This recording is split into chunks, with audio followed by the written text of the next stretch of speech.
"You look tired. Let's get you inside," my husband cheerfully called out as we neared our home. Just as I was about to cross the threshold, my mother-in-law stepped in front, her posture rigid. "Andrea, could you do us a quick favor and run an errand? It's a short trip to the store. You're the daughter-in-law after all." With a quick nod, she handed me a shopping list and closed the door behind her. I'm Andrea, a 27-year-old housewife, and have been married to Albert for 3 years. Long before Albert, there was another significant relationship in my life. We started dating in middle school and continued through high school and into college, a relationship that lasted 4 solid years. I thought we were destined to marry once we had established our careers. However, during my second year in college, he disappeared mysteriously, leaving behind only a terse text. "I'm sorry, we need to break up." He was gone without any further explanation. Despite exhaustive searches and inquiries among mutual friends, his whereabouts and reasons remained elusive. It was a devastating blow. "If you're going to end it, at least have the decency to tell me face to face," I found myself thinking, unable to grasp his sudden absence. As I struggled to accept what had happened, moving forward seemed like a Herculean task. Rather than dealing with my pain head-on, I found myself slowly unraveling. College became a blur of parties where I became known for giving out hugs liberally to anyone and everyone, yet I somehow never let things go further. Maybe it was his lingering presence in my mind that kept me from losing myself completely. My friends, seeing my decline, were pained and stepped in.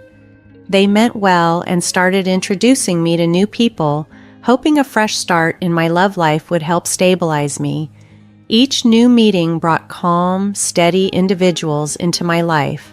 Yet, despite my efforts to engage with others, I found myself recoiling, gripped by a deep-seated fear of abandonment. Even so, I pushed through to keep my promises to my friends. Amidst my whirl of doubt and apprehension, I met Albert. He was older, exuding a calm assurance and a clear sense of direction that struck a chord within me. "I'm focused on advancing my career and need a partner who supports me at home," he stated firmly, his certainty igniting a flicker of hope in me. His words echoed the dreams I once harbored with my previous partner, dreams of a shared future post-college. After graduation, I took a year to gain valuable work experience, a time that was both enriching and empowering. However, when the moment came to commit to Albert, I readily transitioned into the role of a homemaker, setting my professional ambitions aside to build our home life together. Life with Albert has unfolded smoothly. His consistent affection and thoughtfulness make daily life comfortable. Drawing on the independence I developed while single, I adapted well to managing our home. Whenever I fell ill or felt overwhelmed, Albert would seamlessly take over household responsibilities, his dedication unwavering. While Albert's career might lack public glamour, his steadfast commitment is something I deeply admire. Our life might not be lavish, but there's a profound joy in the simplicity of our connection. As our second Christmas together approached, a call from my mother-in-law sent a chill through me. "Come home for Christmas this year. We have relatives visiting," she commanded, her tone as stern as ever. In contrast to my easygoing mother, her assertive nature always put me on edge. "Of course, we'll be there," I replied, masking my nervousness. Last Christmas, we had opted for a trip, setting aside the usual family gathering since it was our first year as a married couple. I remembered how Albert had informed his parents of our plans. Yet now, facing another command from his mother, it seemed I was the one to manage her expectations. The thought of the upcoming holiday visit filled me with dread, despite my limited familiarity with the intricate dynamics of my husband's family. "It's just for 3 days," I reassured myself, trying to see it as a brief and manageable commitment. "Albert, your mom called. What's the plan?" I asked, a hint of anxiety in my voice. "She wants us to come home for Christmas. We've got relatives visiting too.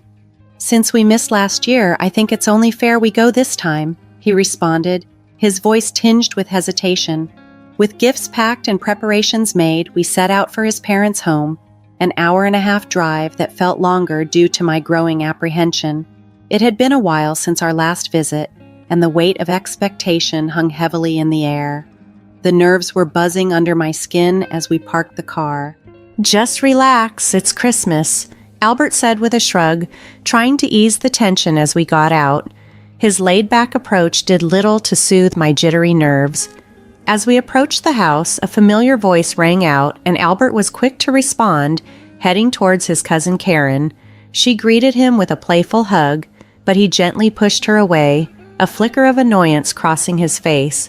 Karen, a year Albert's senior, had always enjoyed teasing him, a dynamic rooted deep in their childhood. The first time I met her, her close and jovial manner with Albert threw me off, making me wonder if there might be more to their relationship, but it soon became clear that her ribbing was just part of a brother-sister-like bond they had cultivated over the years, though it visibly irked Albert at times. Despite his annoyance, Karen was nothing but warm and inviting towards me, quickly dispelling any fears I might have had about her intentions. "Andrea, it's been too long. Let's catch up with lots of drinks this Christmas. See you tomorrow. I've got some errands to run," Karen chirped before disappearing back into the house. "Great, just what we needed," Albert muttered under his breath, clearly irked by the encounter. As we lingered outside, he complained about our timing, with his parents' house sitting in the opposite direction of where we needed to go for the rest of his family's gathering. Resigned, he headed towards his parents' home, venting his frustration along the way. Yet, despite the slight detour, a part of me felt relieved. Karen's fleeting visit, though unexpected, was a timely distraction that helped ease my anxieties. With a renewed sense of purpose, I followed Albert, ready to dive into the holiday spirit. "We're back," Albert announced as he pushed open the front door. Almost immediately, my mother-in-law came bustling over. "Welcome home, you both must be tired. Come on in." She ushered us inside with her usual briskness. "Hello," I greeted her politely, attempting to follow my husband into the warm embrace of the house. But before I could step in, she blocked my path. "Andrea, could you run a quick errand for us? It's just a small shopping trip. Naturally, as the daughter-in-law, it falls to you," she declared, thrusting a list into my hands and swiftly closing the door behind her. As I glanced down at the lengthy list she handed me, I sighed, bracing myself for the task ahead. Feeling completely overwhelmed, I stared at the long list of items my mother-in-law had handed me. It ranged from simple, everyday essentials like olive oil and vinegar to more extravagant items such as baguettes, exotic fruits, and even luxury items and lobster. Clearly, this was not just a quick shopping run, it was an extensive endeavor. Having only visited my in-laws a few times, I was not familiar with the area at all. This list is massive. How am I supposed to manage all this alone? And who's covering the costs? I muttered to myself, feeling the weight of unreasonable expectations. My husband, who must have heard the exchange, remained notably absent, adding to my frustration. "Hey, Albert, aren't you going to help?" I called out, standing outside bewildered, waiting for any sign of support. But to my dismay, all I heard was laughter echoing from inside the house. "I see how it is," I grumbled under my breath, feeling sidelined and taken for granted. Frustrated by my mother-in-law's blatant demands and my husband's apparent indifference, I decided I had enough. In a surge of anger, I drove back home, determined to enjoy what was left of the holiday on my terms. I bought food and drinks for a quiet Christmas evening at home. As I settled in with a beer, a strange noise caught my attention. It was coming from my husband's belongings. I had driven home with his luggage in the car, and now his phone was ringing incessantly. My curiosity piqued. I had never felt the urge to snoop through his phone before, but now, under these circumstances, I couldn't hold back. I glanced at the caller ID. It was a woman's name. Frozen in place, I watched as the call ended and a text notification popped up. With a heavy heart, I read the messages that flashed on the screen. "Albert, when are you coming back from the in-laws?" I'm feeling jealous of being here without you. I've put off seeing you for Christmas, but make sure to come to me as soon as you return." My heart sank as the harsh reality hit me. My husband was having an affair. Every bit of affection I had for him turned cold in an instant. While I had previously dismissed my mother-in-law's harshness as a minor irritation due to our rare interactions, discovering Albert's betrayal was a complete game changer. I couldn't fathom continuing this sham of a marriage. Driven by a mix of betrayal and urgency, I tried to unlock his phone, and to my disbelief, the password was my birthday. The irony of using my birthday to secure a device that hid his infidelity was just another blow in this cascade of revelations. As I processed the undeniable evidence of his infidelity stored on his phone, text messages and photos that left little room for doubt, I grappled with the reality of my husband's betrayal. In a moment of boldness, I grabbed his phone and decided to set a trap. Posing as him, I sent a message to his mistress. "My wife has gone back to her parents' house after a disagreement, so we have the chance to spend Christmas together. Come over." Her eager response arrived promptly, and I gave her our address, telling her to come within the hour. True to her word, the doorbell rang just 20 minutes later. Expecting to confront the mistress, I opened the door with a mixture of dread and determination, only to find my husband, father-in-law, and mother-in-law standing there instead, their faces etched with gloom. "Oh, we're back," my mother-in-law said somberly, exchanging uneasy glances with my husband. "What happened to you two? Let us in for now," she continued, motioning for me to step aside. As I let them into the living room, another voice caught my attention. It wasn't my father-in-law. Turning toward the entrance, I was surprised to see Karen standing next to an even more unexpected figure, my grandmother-in-law, the matriarch of the family. "What brings you here?" I started to ask, but my grandmother-in-law cut me off, her tone softening as she ushered everyone inside. "Come on, Albert, and you too, Andrea," she said, her voice carrying an apologetic note. "I'm sorry for ignoring you earlier, Andrea. And Albert, I apologize for any oversight on my part." Observing my husband and mother-in-law, I noticed their visible discomfort in her presence. My grandmother-in-law's piercing gaze held them accountable, a clear sign of her intolerance for dishonesty and manipulation. Though she could be quite formidable in her direct approach, there was an undeniable warmth about her that had always made me respect her. It turned out that Karen had confronted my husband about our absence after noticing our car missing from the driveway. Caught off guard, he had tried to shift the blame onto my mother-in-law. Enraged by his lies, Karen pressed him for the truth, which eventually led to the whole shocking revelation coming to light. My grandmother-in-law, having been informed of the situation by Karen, wasted no time in reprimanding both my husband and mother-in-law. Even my father-in-law, who had been innocently cleaning up around the neighborhood, was shocked by the developments. Meanwhile, I had turned off my phone, making myself unreachable. Concerned about my whereabouts, they hurried back to find me. As we discussed the unfolding events, the doorbell rang again. This time, I was almost certain it was the mistress at the door. "Karen, could you please answer the door?" I called out. As she moved to open it, a sudden commotion ensued, followed by voices in dispute. Watching the scene unfold, I saw my husband's complexion turn pale, a clear sign of his guilt as the unexpected guest arrived. The tension in the room escalated rapidly, setting the stage for an unavoidable confrontation. As the surreal scene unfolded, I couldn't help but stifle a chuckle despite the gravity of the situation. The woman my husband had unwittingly invited over tried to make a swift exit, only to be stopped by Karen, who promptly escorted her into the living room. A collective gasp filled the room as everyone caught sight of her. The lady was dressed in an audacious headpiece and a fluttering skirt that mimicked a maid's uniform. The absurdity of her outfit only heightened the shock of her presence. Why is she dressed like that?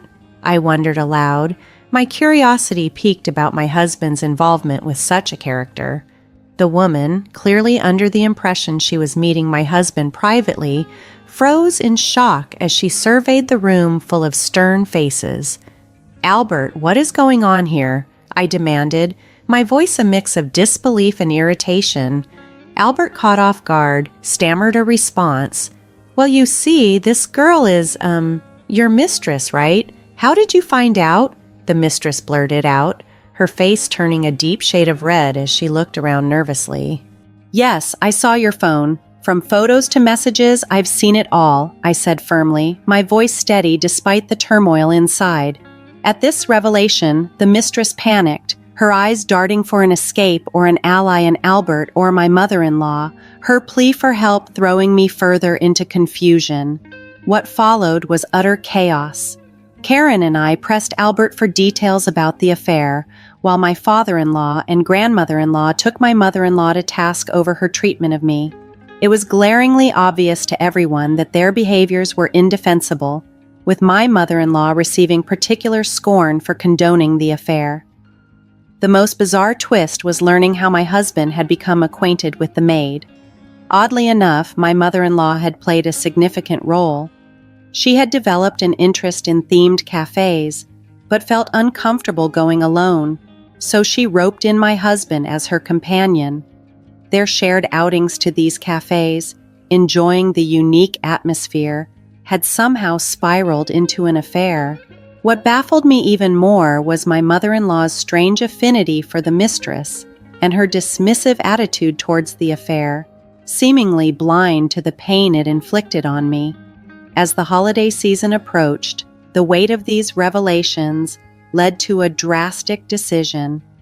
Albert and I agreed to divorce before Christmas. This decision was echoed by my father-in-law and mother-in-law, who also chose to end their marriage amidst the unfolding drama. As the legal formalities proceeded, the mistress stood trembling, her demeanor a blend of fear and uncertainty under Karen's stern gaze.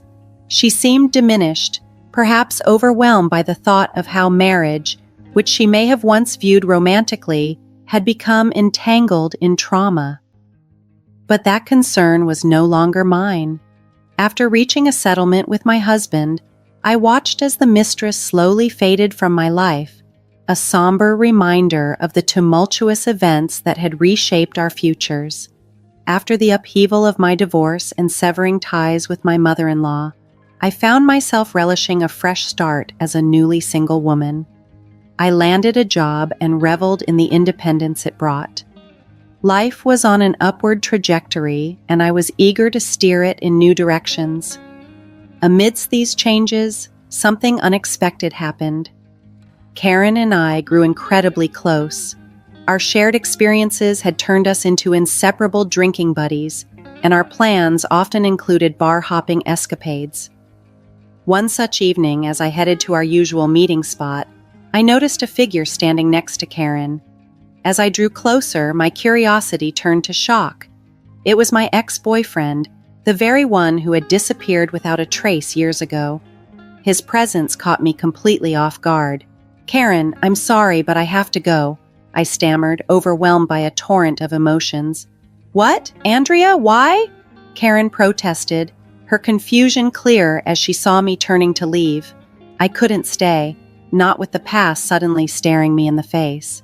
I started running, hearing my ex shout after me, "Andrea, wait, let's talk!" But I couldn't confront him, not yet. The flood of old feelings pushed me forward, away from the ghost of what once was. Eventually, I learned the truth about his sudden disappearance. My ex-boyfriend's family had faced a series of dire challenges. His grandmother had battled dementia, his father's business had failed, and his mother was overwhelmed by caregiving duties. They had moved to the countryside to find some peace with relatives. His grandmother had since passed away, and their lives had stabilized somewhat. He confessed that he regretted not having the courage to share these struggles with me at the time.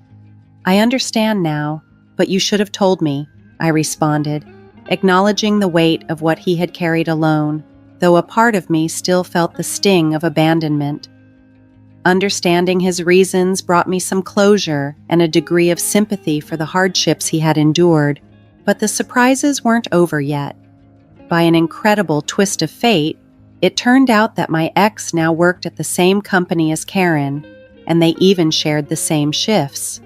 This revelation added another layer of complexity to our newfound reconnection, embedding my past and present in an intricate weave I was just beginning to unravel.